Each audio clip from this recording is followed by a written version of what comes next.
I'm going to present now about what is purchasing and who are included in purchasing and what is a purchasing policy and what are the factors influencing purchasing policy. There are economic changes every time we observe in economy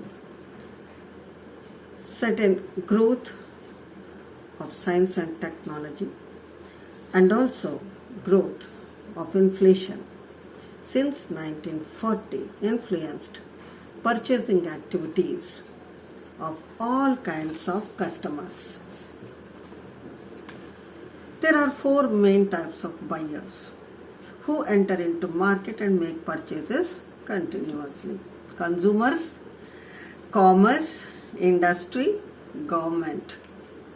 Consumers, they are private individuals and households who buy for their own consumption or use. They constitute greatest or bulk of purchases. Consumer disposable income enters the market as purchasing power to buy their requirements, which are numerous, varied, and above all dynamic. So consumer buyer is the center of our all marketing universe. Distributors, they are middlemen in commerce such as wholesalers, retailers, mercantile agents who buy goods for resale at a profit, but they resell without altering the products generally. So commercial organization which may deal in producer goods or consumer goods. So they are our channels of distribution. Buying in their case is a merchandising activity. So they are purchasing agents of their customers and their purchase reflect the nature and characteristics of the consumer's demand. Industry, manufacturers and processors, they buy for use. So they are large and small manufacturing organizations which make products for sale to other organizations and consumers. These buyers, they need raw materials, tools, machinery, supplies and services to conduct manufacturing operations to maintain the plant in running order. Since 1960, consumerism has spread all over the world and it has awakened consumers to protect their interests as buyers in the marketplace individually and also through organized and united actions. So consumerism is demanding consumer protection and consumer education. So now you only get what you pay for is now rarely heard in the marketplace. So consumerism proved that most costly is not always the best and most cheapest is always not the worst. So it's not true that there is a direct and close relation between price and quality. It has been demonstrated by consumer organizations that an article, for example refrigerator, it costs 8,000 rupees. The dearest is comparable in the real service with one costing 6,000. So the cheapest. Now best buy is well informed than demanding consumers. They can have a notable influence on the pricing and service of manufacturing and service industries. Enlightened businesses have realized the need for definite improvement in product quality and product safety as well as need for more meaningful warranties and equitable term of sale. Now government purchases, central and state government, greatest employer, greatest single buyer and greatest single debtor in our economy. So 10% of the entire output is industry brought by the central government. In India, the percentage may be much more due to state trading food grains and also foreign trade. So the government buyer wants to obtain needed supplies at the right time and demands the best value for money spent. So purchasing is indeed art, and we need expert to make scientific purchases in modern markets. So purchasing at present has assumed a technical aspect and needs the services of professional and competent buyers. Therefore, goods well bought are sold. This is literally true in the purchasing function of manufacturer, purchasing raw material and equipment, or in purchasing function of merchant middleman, whether wholesaler or retailer.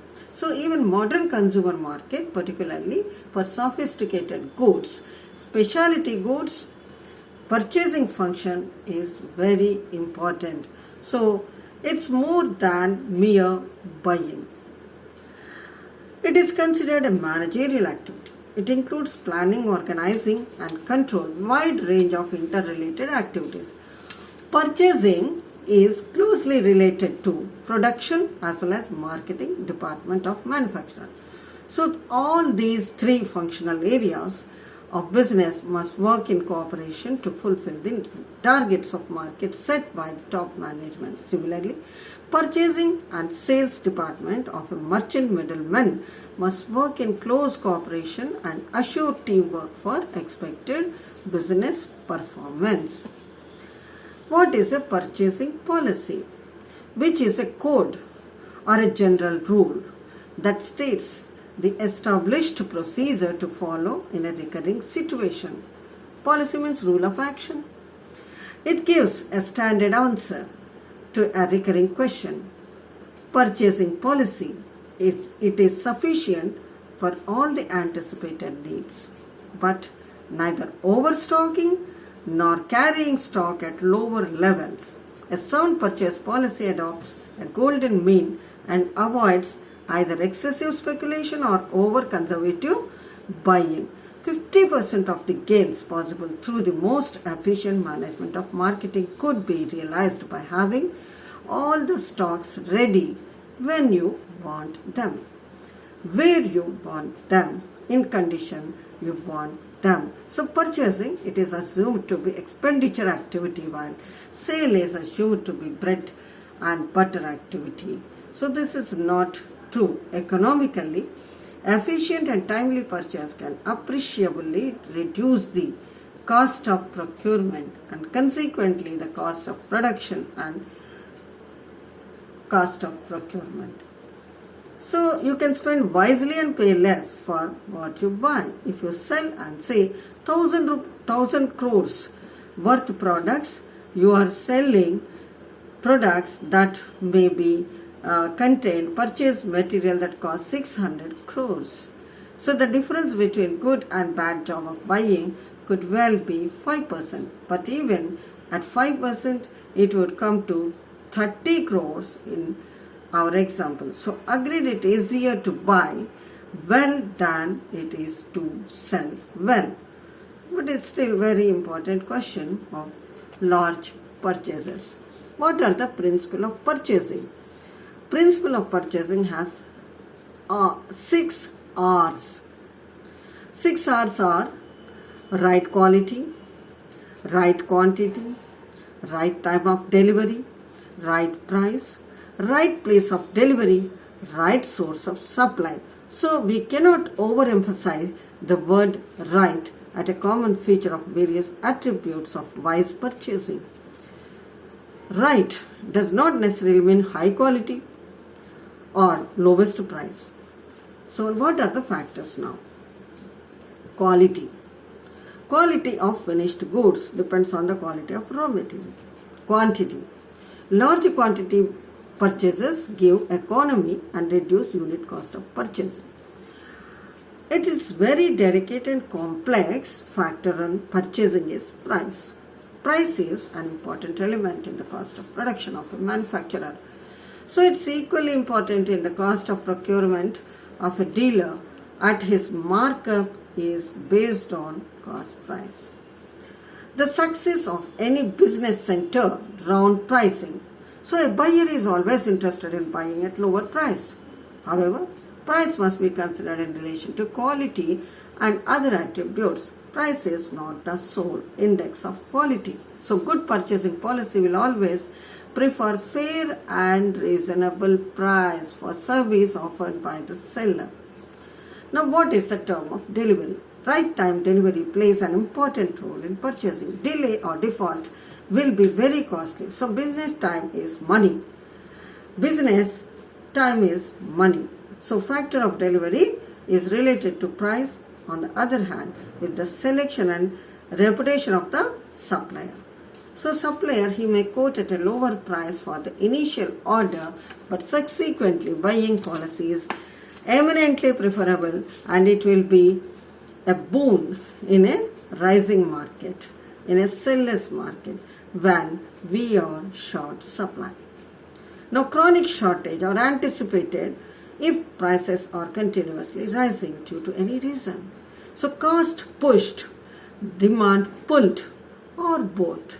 It is but natural that manufacturers, wholesalers, retailers freely resort to bulk purchase. So businessmen too may maintain relatively heavy stocks, as there may not be risk of loss. Of course, it is assured that can be finance your heavy purchase either by cash or mostly by loan from the money market. So even borrowing at 20% is profitable if you are sure to earn 30% or 40% of net profit and save that much amount when the prices are rising at the rate of 3% per month. So in case businessmen, they get attractive quantity discounts and all economies of bulk purchase, lower transport costs, so they have no uncertainty regarding the future stock supply.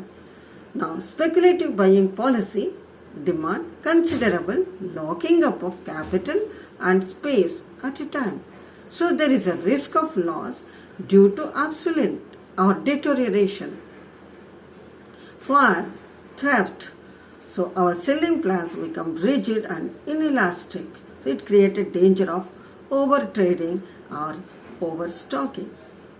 Now, speculating buying policy is a curse and is suicidal, hence undesirable and unsuitable, particularly when prices are falling continuously. Conservative buying policy. It is obviously suitable and always preferable when we have plenty of goods, when prices are falling in a buyer's market. So stock position in the near future is expected to be quite satisfactory. Now, hand-to-mouth policy. It includes recurrent orders, receipts payments, repeat checking, inspection, etc.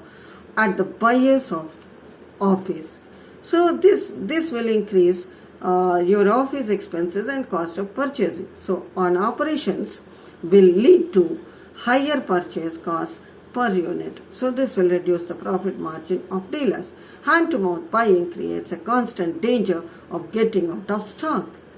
Now, to conclude, in the light of the relative merits and demerits of bulk and small lot of purchases, it is quite clear that we cannot have standardized or fixed buying policies to suit all consumers, all circumstances and all organizations. So the prevailing conditions in the market and specific needs of the customers will determine appropriate buying policy in order to ensure efficient and economic purchase. Thank you.